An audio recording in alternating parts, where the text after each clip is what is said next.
Hindi ko maintindihan dito kay Secretary Ted Herbosa na para bang napapaso siya kapag siya ay natatanong patungkol sa kanyang trabaho. Ito naman kasing si Kat Domingo ng ABS-CBN ay kung makapagtanong naman kasi ay loaded naman kasi yung kanyang mga tanong na para bang gustong merong pigain. So nang tatanong siya dito patungkol sa COA findings na I think 400 million na nakita na flag ng COA na irregular dito sa DOH.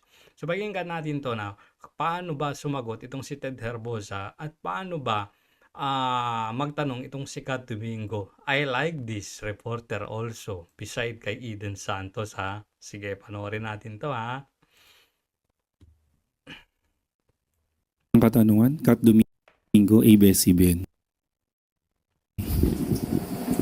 Good morning, Secretary. Sir, Hi, sir. For Secretary Herbosa, sir, how does the Department of Health respond to the COA's findings that 405 million pesos worth of medical equipment were remained idle or unutilized due to the absence of a well-structured plan, lack of site readiness, delayed procurement actions, and inadequate coordination and monitoring? That's a So yung question niya dito ay yung mga equipments ay nakatambak lang kasi yung mga pinatayo na mga health centers ay hindi naman naitatayo on time. So walang mapaglagyan. Sige, napakasimple yung tanong ha. according to the COA, sir. This is a COA report of December 31, 2024. Yes, we are well aware of that, Secretary. So released in 2025. So you have to understand there was a whole year of 2025 to fulfill the implementation of all those programs. So I Ang tanong, na-fulfill ba? Ha? Noong 2025. Sige nga.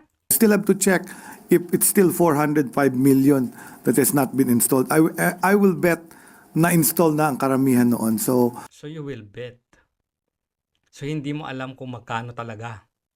Ito yung sinasabi ni Secretary ni Senator Alan Peter Cayetano nung binira-bira ka na you are the Secretary of the Department of Health. Dapat on top of your mind, alam mo tong mga isasagot na tong mga to. Pero I bet, I think, ganyan ang sagot mo. So tuloy. take into consideration that when you're reporting that, take the date and time that the COA did the observation. Sir, but the spirit of the question Ito maganda. or the point of the COA is that there was allegedly, supposedly, an absence of a well-structured plan, a lack of site readiness. How does the DOH respond to those comments given that it has received one of the biggest allocations under the 2026 I don't understand budget? when you say there is lack of a structured plan. Hindi nga, yung COA ang nagsabi, there is lack of structured plan. Wala nga Kasi kung meron talaga, dapat naipatayo na yung mga yan at naisalpak na doon yung mga equipments na naka-idle lang o nakatambak. Magrarason pa In government, before you can even request for the budget, you have to have a detailed province-wide investment plan for health. Merong process yan. So I don't know what the auditor means when he say walang lack of plan. Number two, before Yung auditor, sinabi niya wala, na lack of plan. Bakit? Kasi nga, wala ngang naipatayo. Di ba sabi mo na may procedure na yan bago pa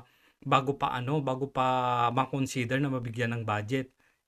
Kung meron talaga, merong plano na, kumpleto na kayo sa proseso, bakit hindi nga naipatayo? Bakit na-flag pa nung 2024? Ibig sabihin kasi niyan, nung 2024 and ng 2024 yan, nung 2023 na ginagawa yung budget para sa 2024, so ibig sabihin, ang sinasabi mo, meron ng mga plano, meron ng proseso bago pa mapasok na ma-consider na malalagyan ng pondo.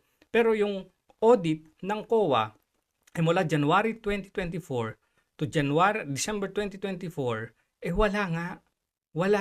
Walang mga naipatayo. Kaya nga, natambak lang yung mga equipments.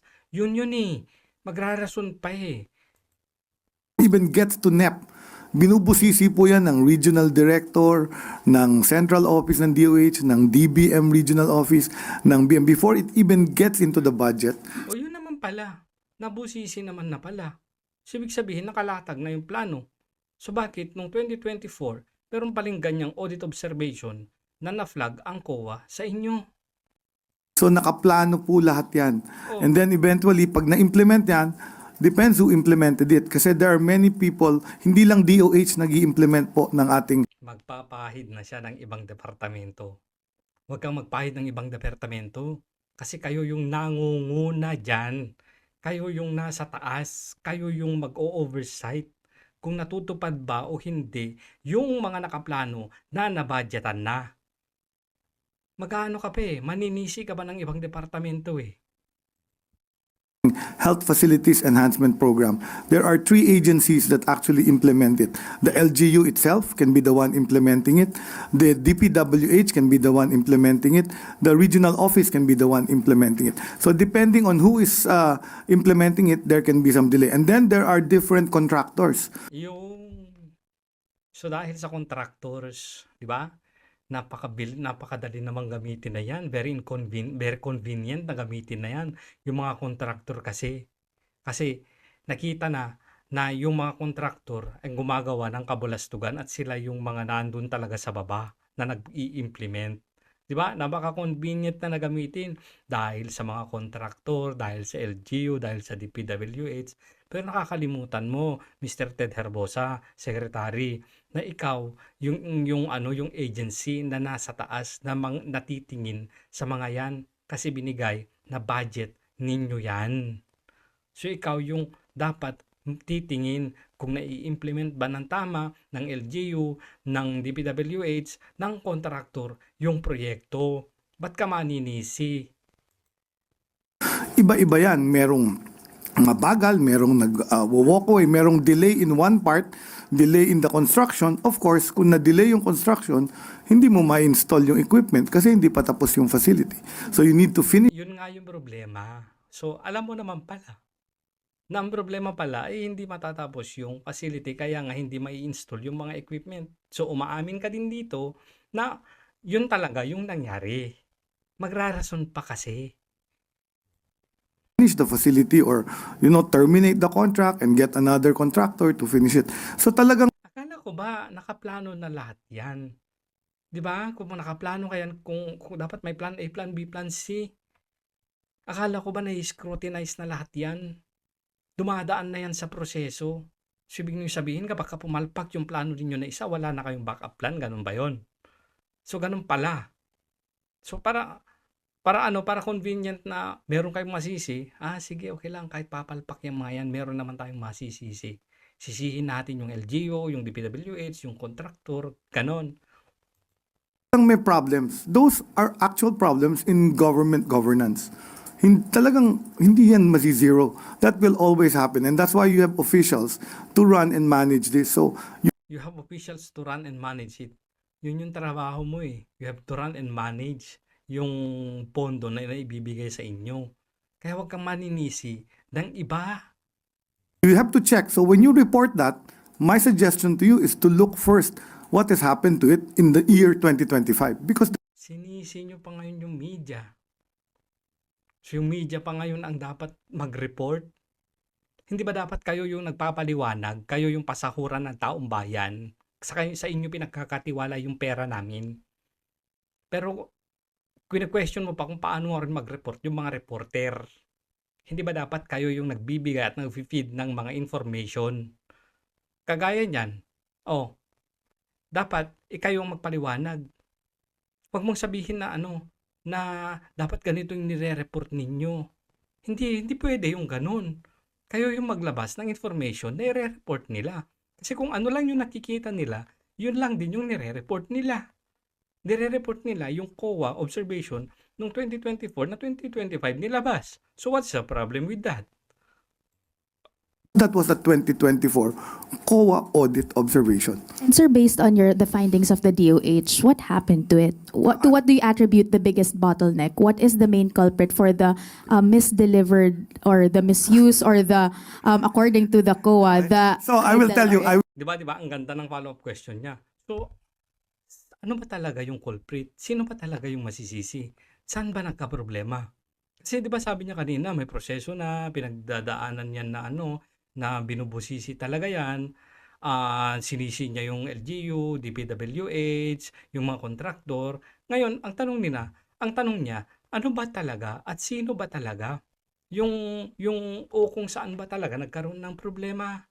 Sagot?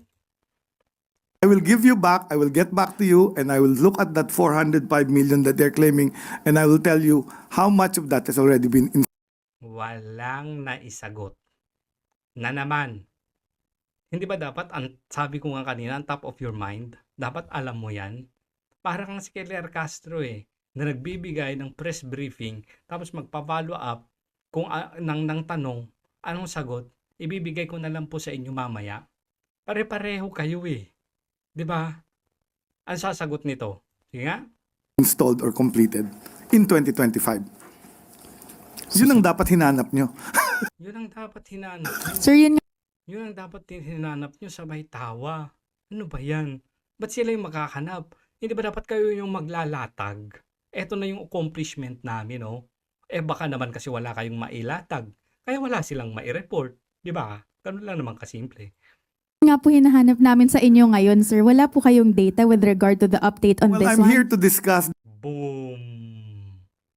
So yun daw dapat ang hanapin ng mga reporter. Ngayon, ang sabi ni Kat, kaya nga po namin hinahanap sa inyo ngayon. Di basag ka ngayon. Wala kang data. Paano yan? Kaya nga, naghahanap sila ng data para meron silang may report. Ang sagot mo, I'll get back to you. Ano ba yan? Tapos, the budget. If you want, I can go back to you. I will give you a report on the 405. di ba? So, ibig sabihin, wala kayong nare-report sa mga reporter na kanila namang ire-report. So, ngayon, bakit mo sisisihin sila na yan lang yung nire-report nila? Ngayon na nagtatanong sila at naghahanap sila ng data sa'yo, wala kang may sagot. Babalik ka na naman sa kanila, ibibigay mo yung report sa kanila. Tama. Again, tama. Itong si Senator Alan Peter Cayetano na dapat, on top of your mind, alam mo yan kasi secretary ka ng Department of Health. Nagtatrabaho ka ba talaga o inaasa mo lang sa mga taong nasa baba mo? Kasi, ang lagay dito, tatanungin mo na naman yung mga tauhan mo. Sige, ilabas nyo nga yung report na ganito, ilabas nyo yung... Dapat alam mo na yan. Humarap ka dyan Dapat alam mo yan kahit saan ka pa tanungin. Sa briefing man ng budget, sa mga kontrobersiya na kinahaharap ninyo. Dapat yung mga data na yan readily available sa'yo. Kasi sa'yo nga dapat kukunin kasi ikaw yung secretary ng Department of Health. Ano ba yan?